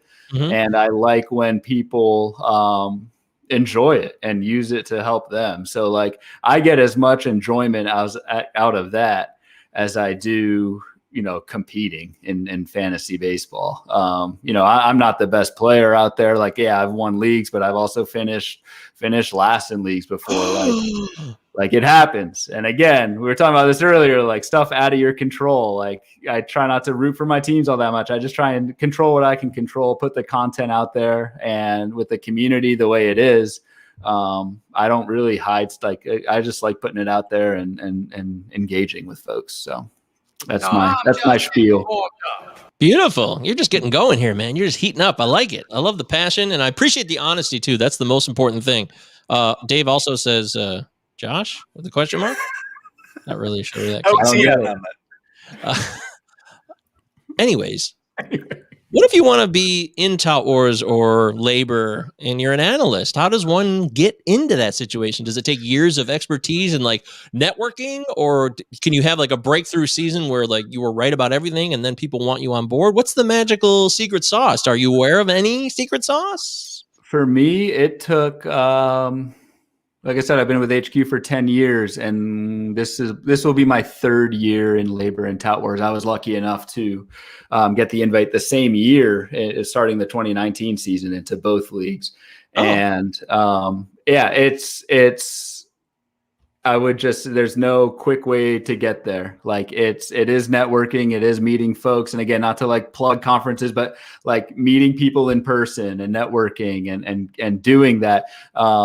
Justin Mason tells the story of when he was new to the fantasy industry, when he started Fantasy Benefits. He got in Tout Wars before me. I'm not bitter, but he got in Tout Wars before me because he actually just physically went to New York and networked and helped out with Tout Wars and just kind of volunteered his time and did it. And they had an opening, and Justin was there, and he sat in on a draft and drafted for somebody, and the rest is history. He got in, and that's how he did it. Probably the quickest path to do it. Just show up and hope somebody, not like nothing too bad happens, but they can't make the draft, and then you get in. For me, it was just, plugging away at this for 8 years and going to First Pitch Arizona and meeting a Ron Chandler, a Jeff Erickson, a Todd Zola, like the guys who run Tout Wars, Steve Gardner, who runs labor. It's a long grind, and fortunately for me, it has worked out the last couple of years, and I'm in there, but it's a privilege for sure. As Chris Towers said, we don't like league shaming on this podcast, but do you have a preferred type of league you like to play? Best ball, head to head, roto, 15 team, 2 catchers. Is there something you prefer over all others? For me, it's the standard NFBC 5x5. Like I love the roto game. However, I did get into fantasy baseball in a points league, ESPN points league. This was like 99 when it started with my family. So like my brothers and cousins, my dad was in it. We just started super basic, and that league still exists today, and I love it. So like really, league shaming, I agree with like Chris. I mean, do what you like and what obviously I'm very hardcore, and 5x5 roto is not for everybody. It can be confusing. Like I had a great day yesterday. My team had a great day yesterday. Why did I go down in the standings? It's like, well, because you didn't get 2 steals and somebody else. Like I understand why people are like, that's not for me, and want to do head to head or points. So whatever floats your boat. I would say too, like as being in the industry and putting out content, it's tough. Like there's so many different formats out there that it can be tough to kind of point your analysis to a certain league type. Exactly. That's one of the big mysteries is what do you prefer? What are you comfortable in? Which one is the elite? I don't know if it's fair to say that any one type of league is the gold standard. I think it's all about preference. That's why we don't league shame here. I think it's whatever. So. It's whatever you're most comfortable with. A lot has to do with what type of money you're playing for, and also what type of action you're looking at. I mean, if you're looking to just have fun, talk some shit with your friends, your head-to-head leagues are going to be the best. If you're someone who's a patient person and can wait out for the whole season, it looks like Roto is probably going to be the way to go. Last year was the first time I played Roto in a really, really long time, and I enjoyed it, and I did well. but I didn't have like a connection to like talking shit to everybody else in the league, like a head to head. But I think I'll play several different types of leagues this year. Ryan, do you play several different types of leagues, or is it mainly just that Roto league that you're normally in? It's mainly Roto. It's the points league that I mentioned, and then we have a home league here in Oregon, and I give our commissioner, I give him shit for this all the time. It's a 7x7 league with like some crazy categories. Oh yeah, we've done it, Mike. Come on now. winning percentage. Oh yeah, we did fielding percentage. That one fielding percentage. Like and I just give them crap all the time. Be like, when are we gonna add balks as a category? Like every year when we try and produce or try and propose rule changes, I try and go to 5x5, and everyone just gives me crap. But like Chris, to your point, like I enjoy that home league because we have buddies and we go to happy hour and just talk shit to each other and talk fantasy. And we go to our buddy's house every year for the auction and make a whole day of it. Like that's what's fun. And like, compared to what the categories are, like whatever, I'll join in and have fun with people and just play whatever the rules are. So it's a really good point. Like you got to just do what you're most comfortable with. Well, Ryan, there's probably years where you help other people win championships just based on your content, and you're not getting any shares of their winnings, but you're not doing well in your leagues. It is funny, this home league, like half the people, they all know and they give me crap because I know I'm like in the industry and that sort of thing. There's a lot of pressure. They'll show up to this auction and like half of them have a baseball forecaster and like my name's on the bottom part of the front cover, and they always just give me crap for it, for being the expert. Yeah, that's you. I find your belief system fascinating. I want to know, is there 3 statistical tools or stats that you put over any other ones in particular? If it's hitting or pitching, you can pick one. I'll go for hitting. So if you really want to like boil this down and make it simple, it's hit the ball, strikeout percentage, right? K percent on Fangraphs, like the most common you can get. It's hit the ball in the air if you're a power hitter. If you're not a power hitter, hit it on the ground. So your fly ball rate, and then your hard hit rate. And we talked about this like on the SB Streamer podcast with like people who are just new to fantasy and evaluating players. Like if you can look at those 3 metrics, your ground ball rate or your fly ball rate, either one, strikeout rate and hard hit rate, that's going to tell you, is a guy have a good hit tool? Does he hit the ball hard, and where does he hit it? Like you can glean a lot of information from that. Obviously there's more advanced stuff out there. Like we were talking about barrels earlier, and I prefer barrels, but if you're new and getting into it, that's where I would start. And then honestly, like my other advice, and I said this with my process, is just lean on smart people and take their projection systems that are, either publicly available or subscribe to the site that they put those out. Use that as your base, and then just outwork everybody. Follow the news, look at injury risks. I mean, you don't need to be the smartest mathematician in the world to parse through manager quotes and beat writer articles and things on Twitter. So I think if you have a base projection system as your start, and then you kind of look at those contextual factors, you don't need to be the smartest person in the room to do that. So that's my advice especially for people that are kind of starting new, is the metric is almost more just the news and the context behind all these players. Fantastic. Look at this kind of insight we're getting. It's top notch. Is there 3 analytical stats that are not a big deal to you? Not important? Overhyped? Well, there are a lot actually. I would say one thing that I always, and again, it depends on your format, but if I'm playing 5x5 Roto, I hear a lot of talk on how someone upped their walk rate and how that's a good thing. Walk rate really does nothing for you in 5x5. It takes away from at bats. So like, think about it. If you're rooting for your fantasy team and someone takes a walk, how do you feel? You're like, damn, I lost my opportunity to get a hit. The only exception to that is like a Kevin Biggio who might steal second. Like, but that's really, I don't know. So I think walk rate is vastly. Sorry, I think walk rate is vastly overblown for hitters, especially and we've shown at HQ, it has 0 effect on batting average. It's not correlated at all to batting average. So I think walk rate gets a little bit too much publicity. And then on the pitching side, pretty firm believer in like there are a few guys who can manage contact. There are like your Kyle Hendricks and those sort of guys. I think those are the exception rather than the rule. And I think the majority of the time, like hard hit rates and barrel rates for pitchers are things that I don't really look at, because at HQ, we've done a lot of studies on this. It's just not sticky from year to year. So it's a great way to describe, someone gave up, had a really high barrel rate, and that's why they gave up so many home runs last year.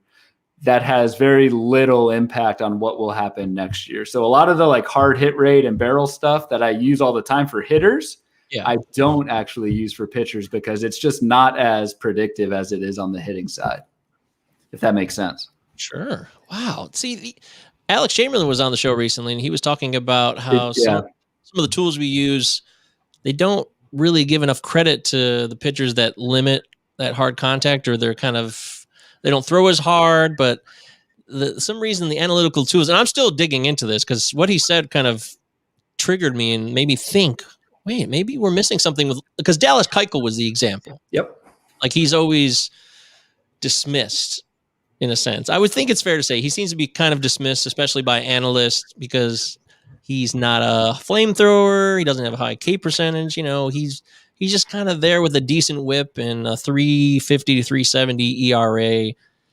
Do you think there's any truth to that, to people like Hendricks or Keuchel, that maybe they get lost in the shuffle with analytical tools, keep building on top of each other one by one? Yeah, I think so. And Alex is totally right. Like, there are guys who do that. I don't know. And like, Hendricks is the great word. Keuchel is obviously. And if you go even back further, example I always like to draw is like Jared Weaver was a guy who, like, the metrics just hated him every year. And every year he would outpitch his peripherals and be good. Like, there is something there with a subset of pitchers who can limit hard contact.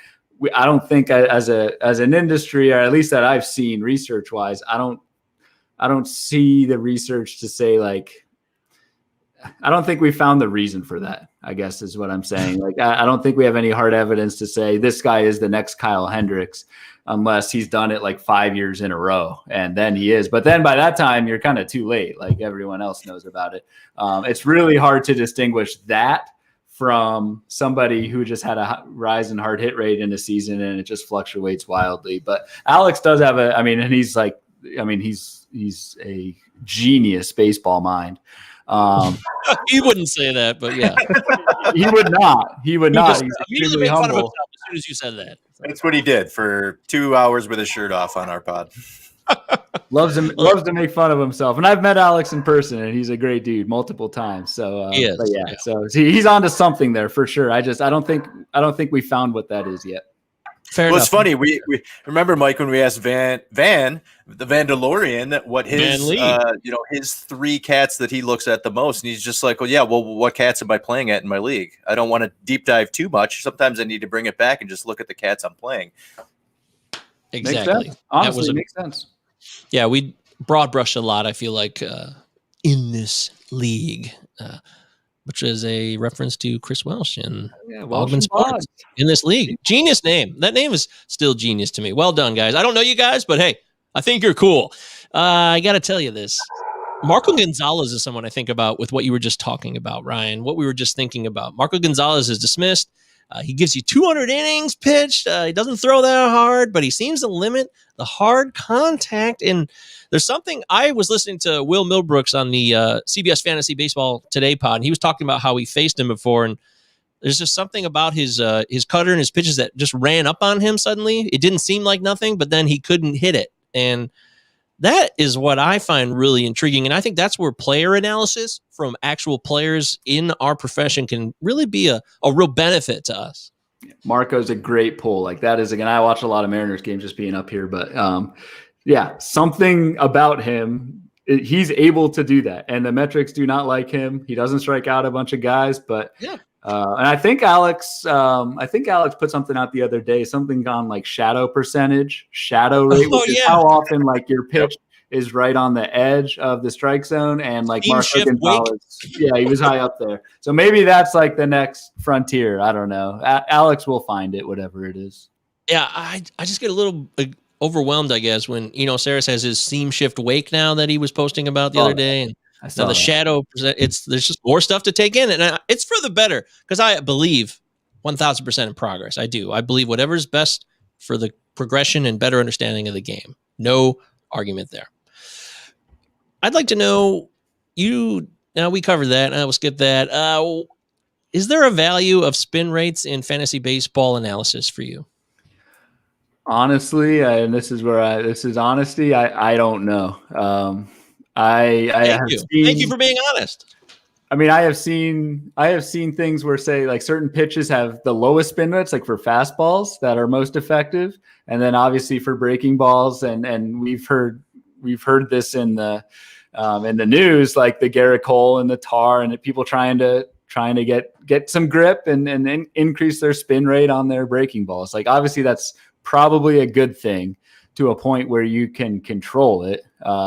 Is the other Trevor Bauer. You're Trevor out there, Bauer, of course. So no, I don't have enough. I don't know, to be honest. Like I don't want to just say something that I haven't backed up with data. So I personally don't use spin rates just because I don't know how to use them. That's beautiful. That's all we can ask for. Well done, sir. Thank you for your honesty. We appreciate that. Anything else? I think we pretty much covered what I wanted to cover. There, the statistical categories. What's the best format? ADP is a useful tool for you, or is it just a guideline for you? You don't really care about that much, or is it just like, all right, I know where everybody's looking at, and then I can do my own thing? Yeah, I care about it a lot. I think it's easy to say don't look at ADP, but you should. Ron Chandler actually put this in his intro to the Forecaster. I forget, maybe 2-3 years ago. Think of ADP as like a menu at a restaurant. You've got, your entrees and entrees are the players and then what their price is. So do I want to pay a $40 filet mignon or am I good with like $220 prime ribs kind of a deal? I think his parallel was seafood and he did it with trout somehow. I don't know. He's an amazing writer. So like it was really good. But I think of it like that. I just think of it. I try not to, and it's easy to say this. You try it to not influence how you value players. It's easy to say that, but it's very hard to look at an ADP all off season and still go against that. So that's tough. However, I mean, I use it as the price tag for a player, and so I think it's really important to track ADP, track where players are going, and track it over time. Like I'm a huge proponent of the NFBC, not just the games, but like the company itself. The guys behind it are fantastic. Their ADP tool is just amazing in that you can filter it by your league format. So we were talking about different league formats. Like there's best ball and there's draft champions. Actually, one of my Bloom boards was about this. Like if you're looking at ADP and you're looking at closer ADP, in best ball, closers aren't being drafted like at all in the NFBC. So if you just look at their general ADP, it's way off from where it would be in standard roto. So the NFBC you can filter it by your league format and then also by date range. So like you were saying, like with like I think we're using January. You're using January 1st as your cutoff.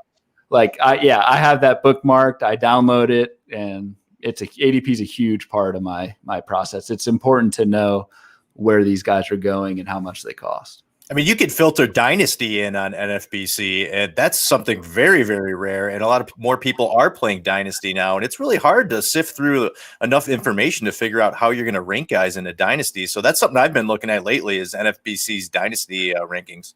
I did not even know that. That's interesting. I'll have to check that out. Last question on this segment. Is there one classic old school stat that you still think is very relevant? Like ERA, whip, the simpleton categories now. Yeah, I don't even know if whip qualifies, but yeah, whip. I'll go. Yeah, I guess whip wouldn't qualify. You're right. I'll go legit old school and do runs scored.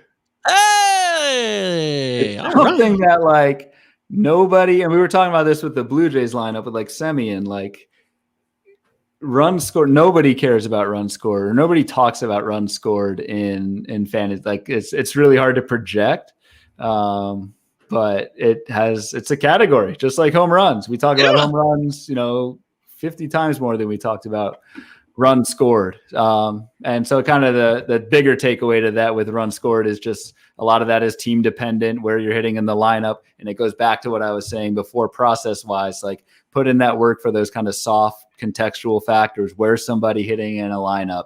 How strong is that lineup? Those are the little kind of edges I think you can grab by focusing on that kind of stuff. So I'll go runs for pitchers, and on the or for hitters on the pitcher side, no one really talks about whip. And so that is a good one, even though it's not totally old school. Whip is something going back to like a Marco Gonzalez, who literally walks nobody. He's going to have a great whip no matter what. And we always focus on strikeouts and ERA, and we don't talk about whip very much. Yes, indeedy. There it is. Well done. Thank you so much for sharing some of your insights and your process. That means a lot to us. Means a lot to me, anyways, to learn and continue to grow. And I know Deary appreciates it. How about we do this on the Hey, it's Rico Palazzo Fantasy Baseball Podcast? 2 L's, 2 Z's on Twitter. Palazzo Podcast at protonmail.com. We welcome your emails, and we prefer that you give them to us. Thank you so much. Utah, give me 2. All right, it's time for Shine or Ride the Pine segment. Here we go. Shine or Ride the Pine. I'm going to give you a projection on a player. You're either going to say shine or ride the pine. Shine, you're going to agree with it, and it's going to go at least to that number or over. Ride the pine, under. Make sense? Makes sense. Simple. All right. Awesome. Today we're using Steve Paulo's Stomper projections. I love Steve Paulo. He's an underrated analyst, and he really knows like math and engineering and computer science much more than I do. He's a very, very smart dude. So I love to pump Steve's projections when we can. All right, first off, Garrett Cole, 201 innings pitched. I'll go ride the pine. Because you think he gets close? I think ride the pine because it's out of his control. And this is a whole other can of worms. I don't think we're getting, I hope I'm wrong, but I don't think we're getting a full 162 game season. So there it is. So I think that's why. I think he'll get like 25 starts and approach 200. It's not Garrett Cole's fault. Freudian slip.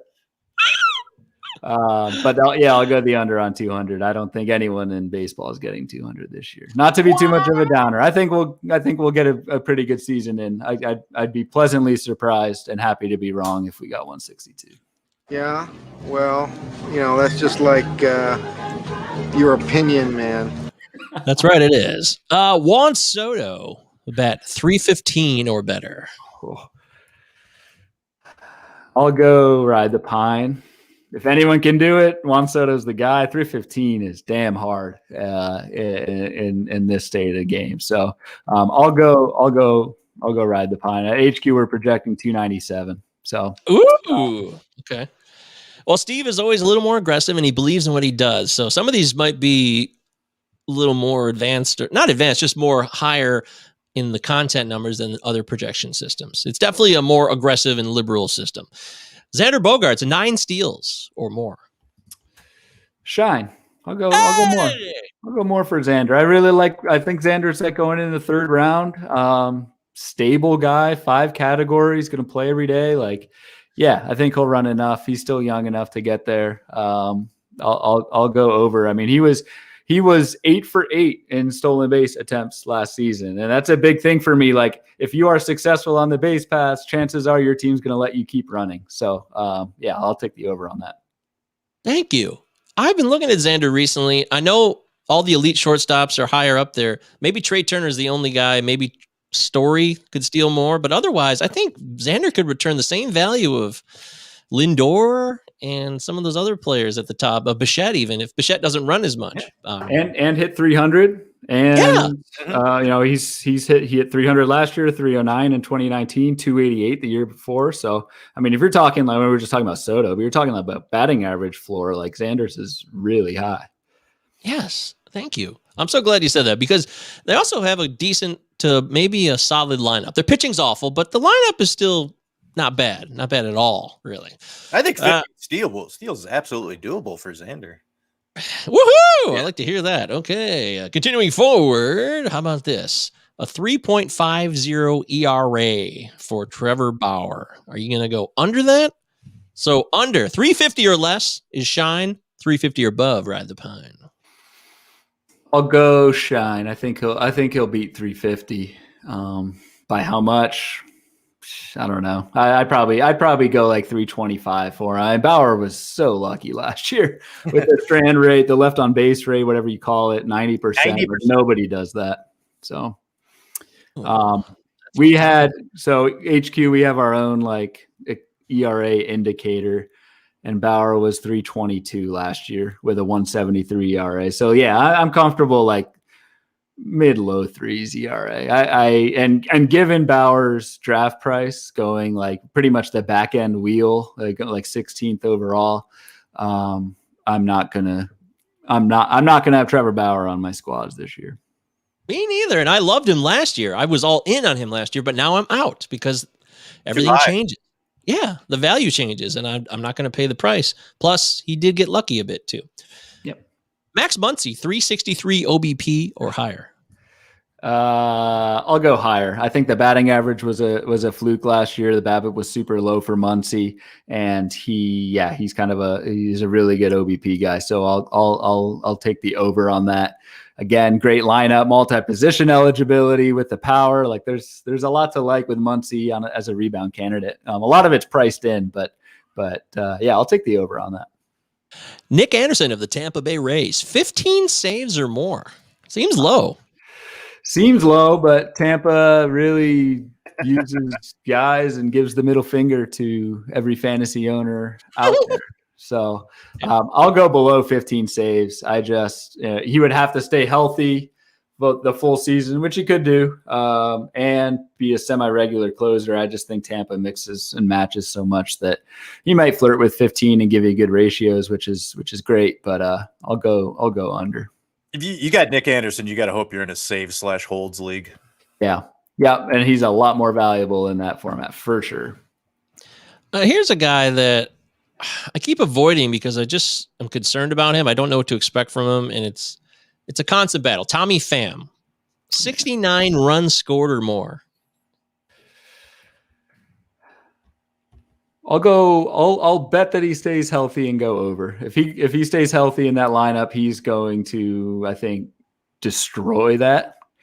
There's also the chance where he plays like 50 games and gets like 20 runs scored. So Pham is tough, but I'll take the over. I'll be optimistic and not to make light of his stabbing, but to assume the stab wound is healed and we're good to go in April.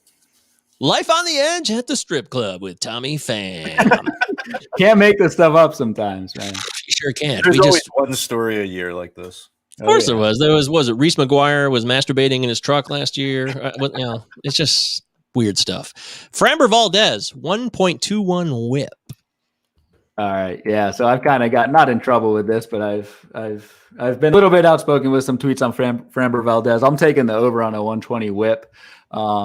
As I try and dig up the tweet. Basically, Framber Valdez, a lot of people are, and I will say, like, I really like the combination of Framber's strikeout rate and ground ball rate is elite. But I'm not convinced he's past his control issues. So here it is. So Framber Valdez last year had a 5.5% walk rate. That's really good. And from 2017 and 2018, that number was 9.6%. Not good. 2019, he had a 12% walk rate, and then even in the postseason, which like is not a non-consequential amount of innings compared to a 60-game season, he had 11% walk rate. So he kind of snapped back to who he was. So I again love the strikeouts and ground balls, but I think Framber Valdez, I still have questions about his control issues. And he has to kind of match what he did last year with the walk rate to beat a 120 whip. And I'm not convinced that he's done that. Oh, okay, there it is. Let's see. That is interesting because Michael Simeone loves him some Framber Valdez. And he knows pitching pretty well. So you're a smart guy. Two smart people. What do I do? Victor Robles, 18 steals or more. I'll go more. Well, yeah, I'll go more. That doesn't, say I'm a big Robles guy in other aspects, but I'll go more. Zach Wheeler, 4.05 ERA or less. I don't think that number's far off, really. I don't. Yeah, Some might think that's high. right. But That's it's what he does. That's what he does. Yeah.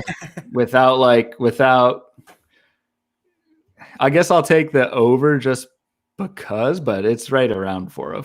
I'd expect right around a 4, and that's the value proposition with Wheeler is he's not going to get you like crazy strikeouts, crazy ratios, but he is going to give you innings, and that has value. So I'll go over, but not by much. Yeah, I was going to ask you more innings related ones, but since we might have an uncertainty on innings, I'm going to give you things that we can maybe rate stats, things that we could lock in a little bit more. Hunter Dozier. Hunter Dozier is a player I like. I really like Hunter Dozier. 329 OBP. I'll go over. I like the walk rate enough that I'll go over there. A 15% walk rate last year, 9% the year before. I think even with some contact issues, he'll get over that OBP. So I'll go over. Yeah. All right. See, that's what I like to hear. I think Dozier is really underrated this year, and he's a good value for first base / outfield, multiple eligibility. Just can saying. Field some bags, has some power coming off that okay season. So yeah, I like that too. He should be a guy that, like Matt Williams loves, death by 1,000 paper cuts with steals. That's a kind of guy you would fill a roster with, get a few steals here and there. Yeah. Justin Upton, boy, Justin Upton, we've seen better days, but we're hoping for some improvement. And this is 26 home runs this year. Can we see that from Justin Upton? Fortunately, I don't think so. I think given his age and like his history of knee problems, like I think more often than not, this type of career path starts to unravel pretty quickly, which makes me feel kind of old because I was living in Arizona when Upton had like his MVP season in 2011 MVP type season when Arizona was really good and he was like young back then. Yeah, it was like 08, wasn't it? I mean, not the MVP season, but he was already making an impact. 2011 was that big year, 31 home runs, 105 runs, 88 RBI. Had a really nice year after that, and it's kind of gone down a little bit since then. He's now 33. Former Tiger. Former Tiger. That's right. Got his money from Detroit. But no, I'll go the under. I don't chronic knee issues at that age. Like it starts to go south pretty quick. We've been handing out retirement funds here in Detroit for years. Jordan Zimmerman, Miguel Cabrera. We are just taking care of everybody. That's brutal. Here it is. Guy we talked about earlier, Dylan Moore. Can he? This is harsh. A 289 OBP. I'll go over, but barely, just because of the barely. Okay. How about this? I like that. I want to go one more on him. Dylan Moore, 22 steals. Under. I'm thinking 15 to 20. A little hot. Yeah. A little spicy. And then here's the one final guy, Craig Kimbrell. Can we expect 31 saves from him this year? Oh, that's a lot. I was hoping you'd go a little bit lower. 31, I'm going to take the under, so I'll have him ride the pine for that. However, I'm actually buying Craig Kimbrell this year, as weird as that sounds, like just as kind of a spec play. So like Craig Kimbrell last year, and everyone kind of crapped on him. He gave up 700 runs in his first 5 appearances last year. He then had 11 out of 12 scoreless outings after that. So he was a guy who like really sucked at the beginning of the year. It was highly publicized. Everyone was on him, kind of lost the role, but then really settled down and was actually a pretty good pitcher for most of 2020. It's just the damage was so bad at the beginning of the year that his ERA was jacked up all season long. So I think Kimbrell's going to get a pretty long look as a closer. And if he pitches like he did down the stretch in 2020, again, with relievers, like the samples are just tiny, but given the state of the closer pool, like he's somebody with a reasonable price who I would take a bet on. I can't expect more than 30 saves, but I'm taking a stab on him.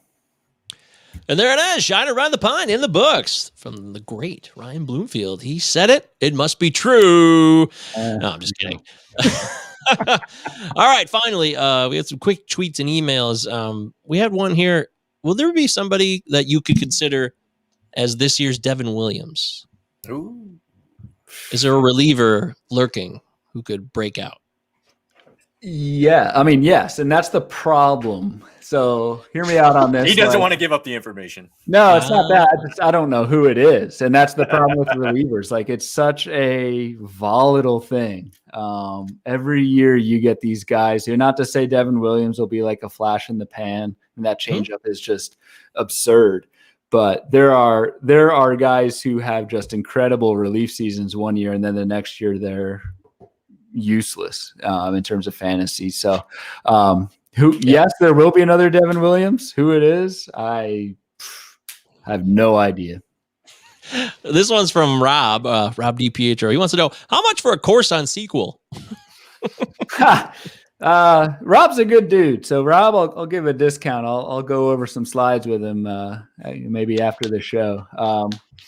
Sequel is, so for listeners that don't know, it's basically a database, and that's what I use to do all these Bloom boards and all this analysis. It has actually when I first started, not to get too far off, but first started my day job career, someone told me, like, if you want a stable career, and I'm in IT, application development.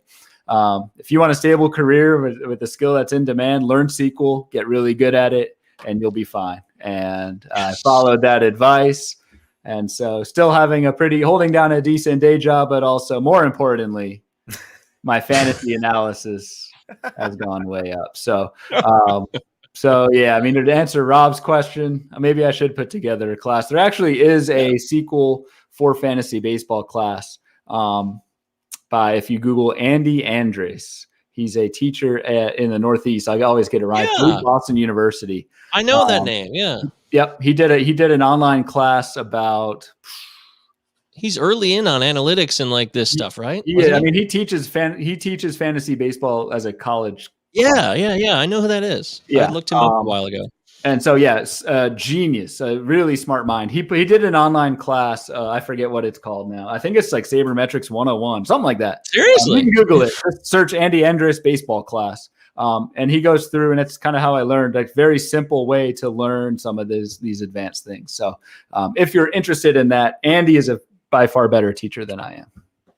Awesome. All right, well, there it is. This is the show. We've done it.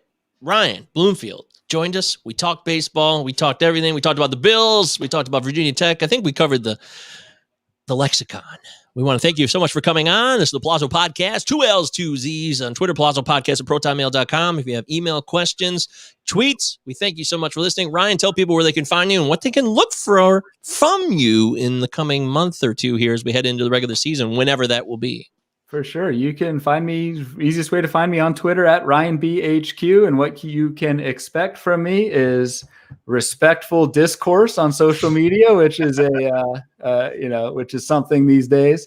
And also, I think, pretty fun analysis with Bloom boards. So keep an eye out for that. Like I said, I try and put those out every weekday as I can, and just generate some conversation and talk baseball with me. It's a lot of fun. And thanks for having me on, guys. This is like the quickest 2 hours I've had in a long time. It's amazing how we get to 2 hours every time, and it feels like 42 minutes. Exactly. Yeah, I know. Exactly. That's not bad. So, thanks, Ryan. We appreciate it. Really appreciate it. Glad I could be your kind of guinea pig for going live and see how that works. But happy to come on again at some point down the road. All right. Thank you, Ryan. We really appreciate it. For me and Chris Deary, cdeary1999 on Twitter. I'm at MJ Govier. Palazzo Podcast, protonmail.com. Thanks so much. We will talk to you later. Godspeed.